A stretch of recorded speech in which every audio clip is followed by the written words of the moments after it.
I'm speaking with Dr. Xiaoying Fu, and I have to say, was one of the key go-to people when I first arrived in Auckland.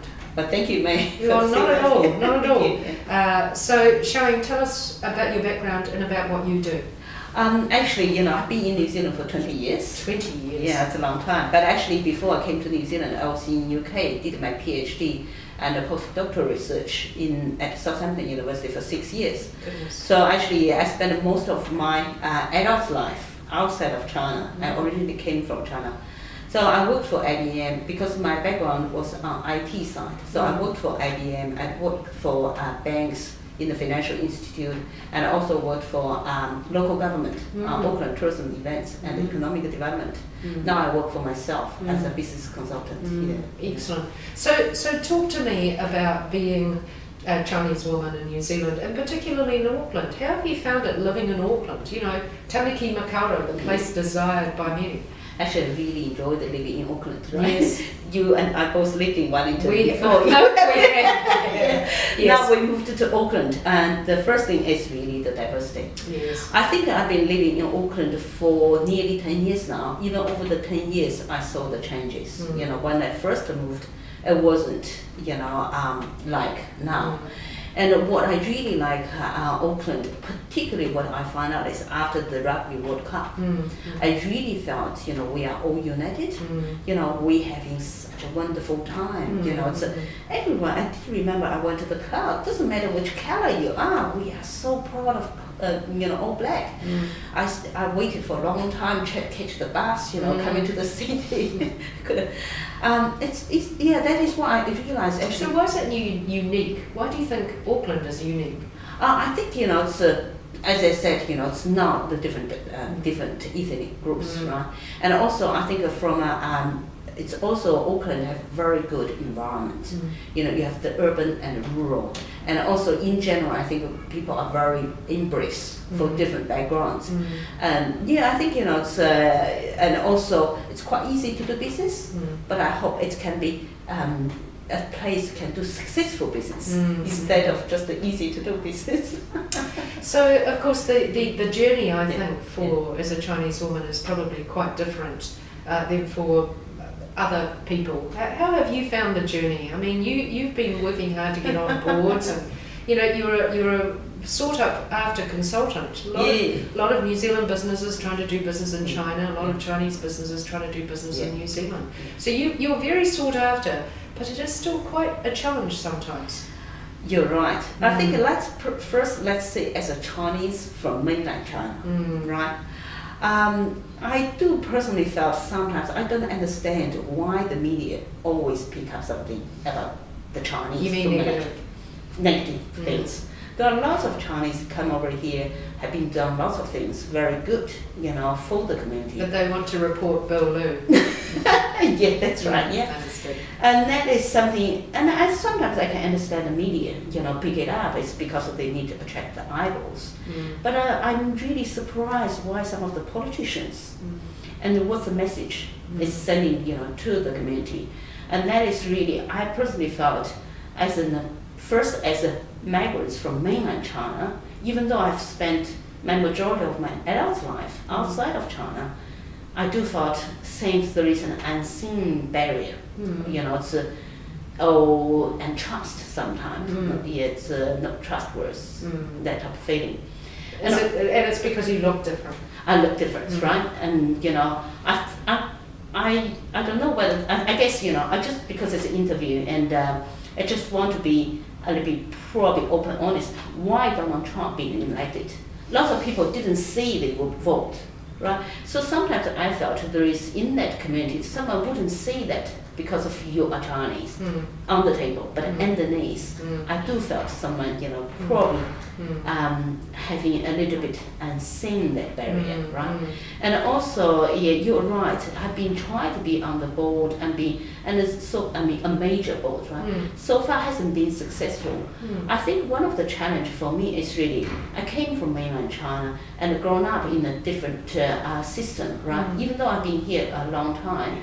But I'm still thinking about sometimes you just can't get rid of your root. And I do notice that sometimes, the Asian people, especially probably ladies, try to be low-key, try to be nice. And also I find that the communication styles are slightly different. And if you look at Americans, when they were young, how they've been educated to be, communicated. Even though, they have been always educated, ladies, women can do anything equal, and they are very encouraging, communication, outspoken. Well, in China, you've probably been educated, a bit quiet, keep your good traits, inside you. I have to say, Xiaoying, I think you're one of the nicest people I know. There are times when I think you should be banging the table, but you're just very, very nice to everybody. So the culture is really not to be as assertive. Yes, you're right. So that's why sometimes I try to be, but I try to convincing people not because of I'm over, assertive or something. But I do find sometimes it is the other end who pick up people, has to see the difference and have to see the potential. If they really want to have some new blood, and particularly those SOE ones, or the crown-owned. If you really want someone, everyone's perfect, it would be very hard to find. Understood. Yes, it's very hard, So at the moment there are very low numbers, of course, of diverse candidates. Yeah. I mean, that there are very few coloured women, for example, sitting on boards. And actually, that I was standing for Oraki local board. Yes, and you did. I worked extremely hard. And your hoardings were all around town. That's right. And how did you find that experience of standing for local government? I think it's my intention, because I saw there are such a 20% of Asian, and I saw there is a gap between the Asian, particularly the new migrants, with the established local people, and I felt I probably can play a bridging role. But that's right. Yeah, in that local board. Understood. And I personally really thinking actually local board has very limited power. It's really, I see it as serving to the community, right? But what I find out is really people are too busy, and it's very hard, to get the exposure. Even though I tried very hard, and also people tend to do the party vote, even at the local vote level, and that is really it's a bit. I think it's make things harder, as an independent candidate. But I thoroughly enjoyed. I got nearly 7,000 votes, and it's a lot. I do have. So will you stand again next time? I will say. I will say. It was a lot of work. It's a lot of work, So why do you think there aren't more diverse candidates? Just for this reason? Because people are always saying, oh, they don't stand. Yeah. Well, actually, when you do stand, it's quite hard work. It's very hard work. So that's why you really, if you look at I can't say the other, ethnic groups, but if you look at the Chinese ones, the majority, I think, they are pretty much on party vote being voted in. So as an independent, it's just it is very hard work. It's you're right. Actually, there are many Asian stands. I think actually there is nearly 20 people from Asian. And how many got through? 4? Probably 3 or 4. Yeah, 3 or 4. Yeah. But I think if you look at David Wong, in Oraki local board. He is a Chinese, but he's the second or third generation of Chinese. That's true. Probably actually he's been stand longer than some of the other people. It's right? True. It's so it is particularly difficult for new migrants. For new migrants. Yes, it's particularly difficult. Yeah. So what do you think an organisation like SUPERdiverse Women can do to change that? I think for me, I personally thinking first we can share the experience and knowledge. Yes. Right, that's the first thing. And also I think we need a platform. We can, communicate inside, internally and externally. If I'm just going out to say something, doesn't really, taking seriously. But if we say, look, there's a whole group of women who actually are Maori, Pacifica and Asian, and they perhaps face, particular barriers because of the intersection between race and gender. Maybe that might be listened to. Yeah, that's right. I think that's why I think it's actually in general I think New Zealand is not too bad, accepting different diversities, but we really need obviously there is a space for improvement.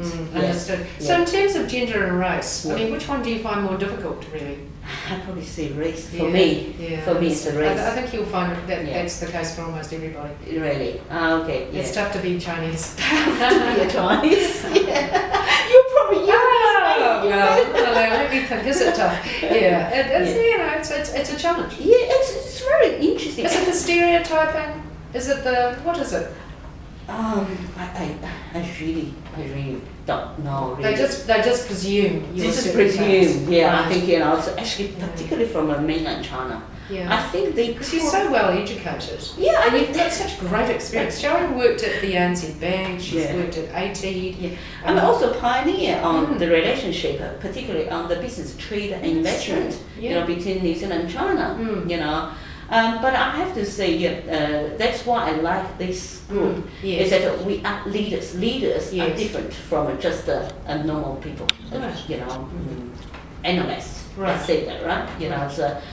So that's why I think leaders try to see the initiative. And what do you think we should lead? How do you think we should lead the population in terms of how they should see the whole issues concerning diversity? I think we can definitely do a lot of work to say that the diversity doesn't mean only race, gender. I think it's also the way of thinking.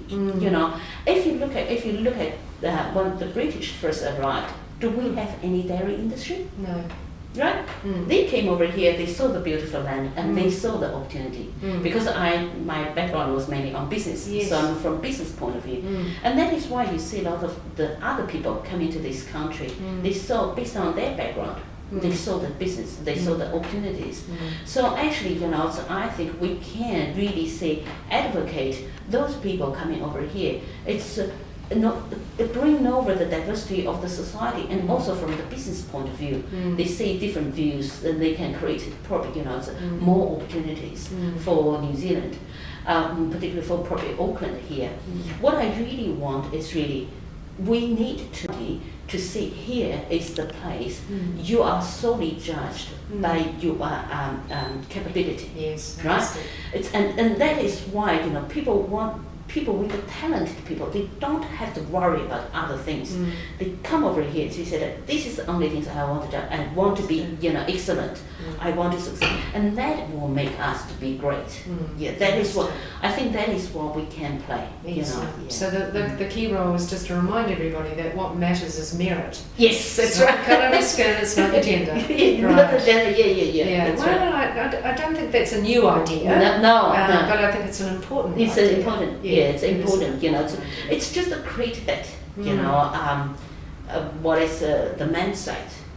Instead of now going back to say, we are very race separated, and that doesn't work that way. So actually, the journey that we travel is actually quite similar to Maori and Pacifica women too, actually. I was thinking, I haven't done, but you have done these interviews, you have heard a lot of stories. It's tough, It's tough to be yellow, but it's tough to be brown as well. Actually, my work, I do a lot of work with the Maori people. You do? Yeah. And I do have to say that, probably over the 200 years, for a long time, actually, Maori has been sidelined. For generations, if they have been sidelined, it's very hard, to be, to play a key role. I think that's probably why they are in a similar situation. Lots of the skills are generation being passed through. If there is a gap,